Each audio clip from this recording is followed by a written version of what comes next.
Натискаме бутона изчисления.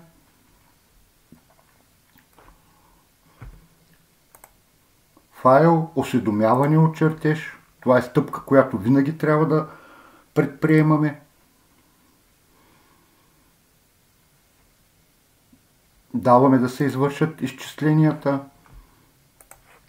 Мрежа, може тук да сменим нещо, ако имаме някакви промени.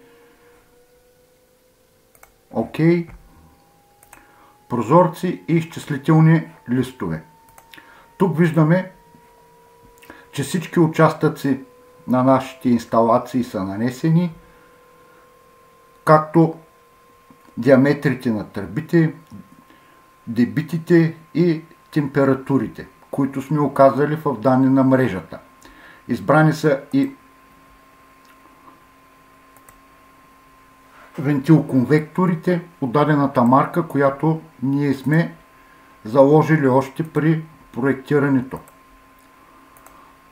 Тук може винаги да сменим с друга марка и с друг вид вентил-конвектор. Като маркираме типа на вентил-конвектора, натискаме бутона и тук излиза прозорец,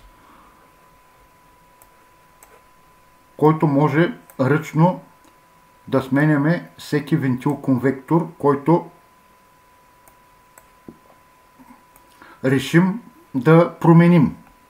В нашия случай няма да променяме, но така ръчно може и в последствие да се сменя. Понеже в данни на мрежата зададахме да се направят изчисления и за охлаждане и за отопление, тук виждаме данните само за охлаждане. Да отидем на отопление. Тук виждаме по същия начин, че тръбите, загубите, диаметрите на тръбите, триенето, както и типа на вентил-конвекторите са нанесени автоматично. Сега нека да определим и другите компоненти на системата. Отиваме на прозорци и виждаме, че може да определим и охладителя, т.е. термопомпата. Натискаме бутона за охладител. Виждаме, че всичко тук ни е подбрано. Ние можем, в случай ако има нужда, ако има разлики големи между първи и втория етаж, да ги определим за всеки отделен етаж. Но в нашия случай те са идентични като товари, така че няма смисъл. Но тук можем да играеме с номер 1 и номер 2, както в нашия случай, ако има нужда. А тук може да залагаме и коефициенти на едновременност, дали ще работят едновременно и колко. А от типа на избрания охладител може да изберем най-подходящия от богатите библиотеки на Fine-Havak. Натискаме бутона и виждаме, че излизат пълните библиотеки на Fine-Havak. Тези, които са в червен цвят, са неподходящи. А тези, които са в черен цвят, са подходящи за нашата система. Ако искаме да не излизат тези, които са неподходящи, маркираме тук само за които отговарят на критериите и излизат всички термопомпи в библиотеките, които отговарят на критериите. Следващото, което трябва да определим, е да изчислим циркулационните помпи. Маркираме бутона и виждаме, че излиза същият подобен прозорец. Тук също, ако имаме разлики между двата етажа, можем да зададем и да изберем различна помпа, примерно за етаж 2.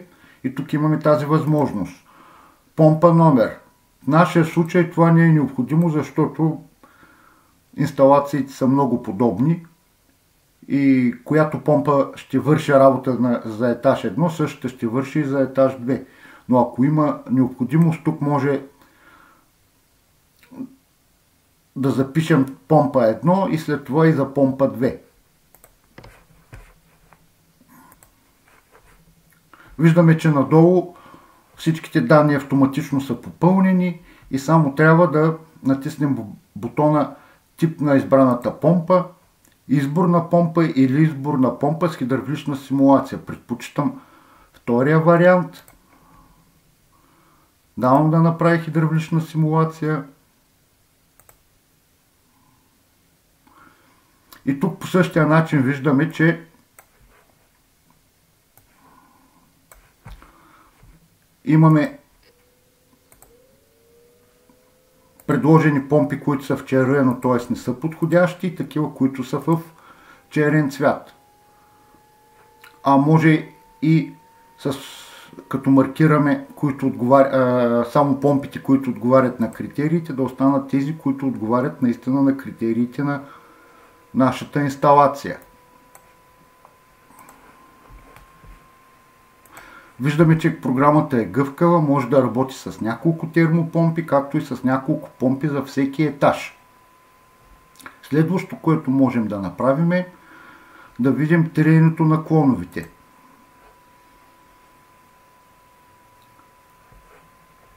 Техническото описание на системата, както и количествена сметка.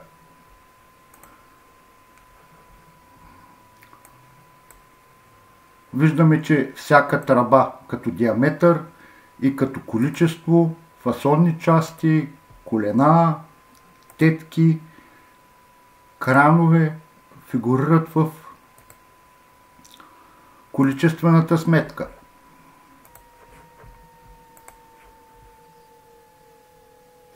Може също да ни изведе програмата и подробна сметка на количествата материали.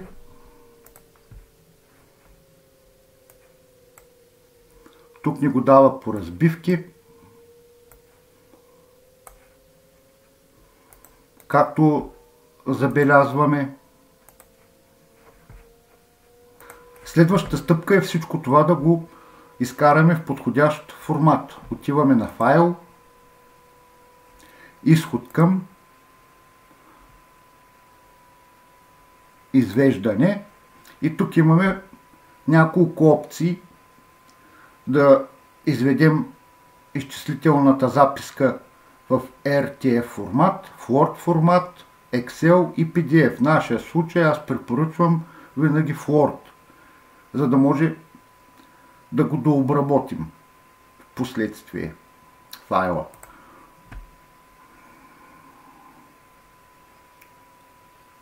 Маркирам тази опция и ни се отваря Word.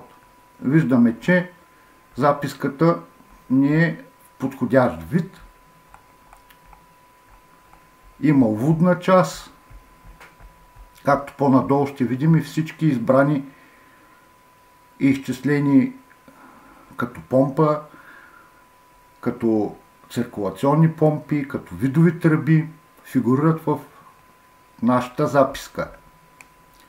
Както и триене, типа на вентил-конвекторите, охлаждащи товари, отоплителни товари,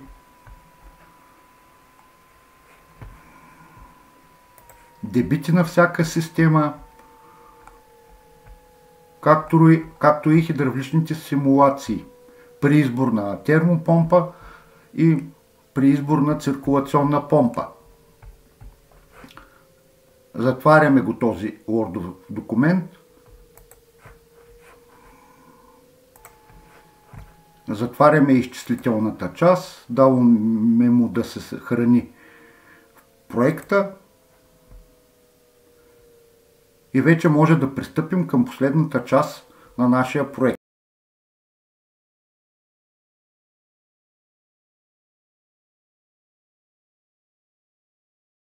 След като извършихме изчисленията, нека да ги изведем на самите чертежи.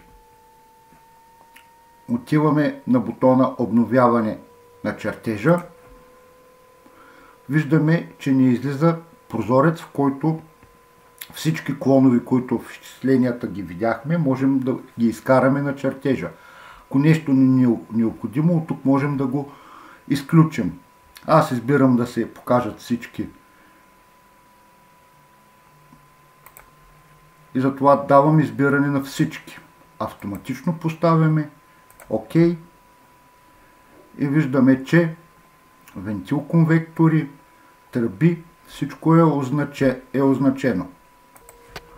Вече можем да пристъпим към следващата част на проекта.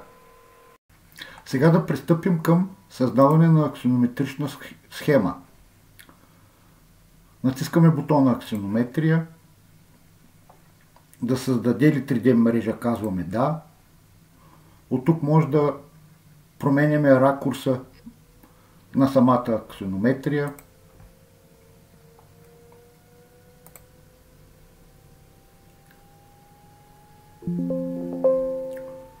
От тук може да включваме и изключваме различни данни, които искаме да присъстват или да не присъстват върху чертежа. ОК. И виждаме, че нашата аксонометрична схема с всички необходими данни е на чертежа. Марката и типа на вентил-конвектора, отоплителната и охлаждащата мощност, както и различни данни за тръбите, разстояния, дебити, диаметри, скорости и съпротивление. С това нашия проект е завършен.